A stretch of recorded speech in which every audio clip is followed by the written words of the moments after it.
Hi, this course is Introduction to Academic Writing, ESL 500. And if you're in this course, I believe you want to improve your academic writing. And remember, you can write like a scholar. But you must remember that a formal style is the preferred format of academic writing. There are some do's that we're going to follow in this course. First is always use third person. Do not personalize your essay. Use complex sentence structure. Use advanced vocabulary, no slangs, and be objective. For example, instead of writing in a nutshell, you can write to state it briefly. For last but not the least, you can write a final but equally important issue. As we progress to our second module, I'm going to provide you a list of formal academic words that can be substituted for most commonly used informal words. So first, we'll begin with learning some rules for academic writing. Rule 1. Avoid using first and second person. For instance, I think that you may think should be avoided when writing your formal papers. You can write one may think, and that would correct the informality. Or instead of writing we should conserve water, you can write one should conserve water. For I intend to argue, you should write it has been argued.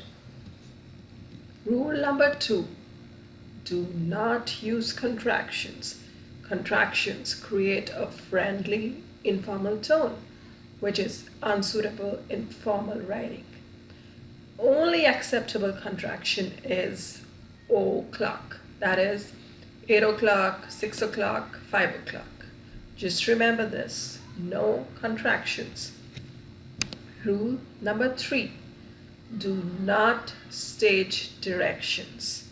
Like many students in my course write, in this essay, I will discuss how GMOs negatively affect our environment. But instead, you should write, GMOs affect our environment negatively in a number of ways.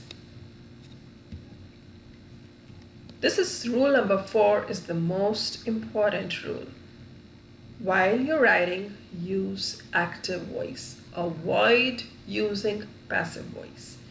So what is active voice? Active use is when the subject of the sentence is doing an action. Active voice is clear. We know who or what is doing the action, and the doer is the most important part of a sentence. For example, in a sentence, Adams wrote this book. It's an active voice, yes.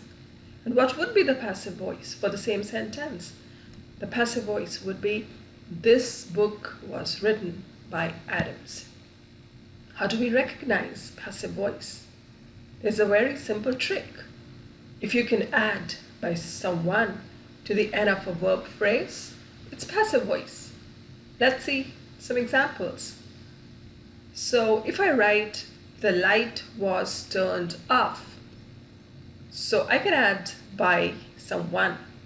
That is, the light was turned off by me, the light was turned off by Jacob, the light was turned off by someone, so that's passive voice.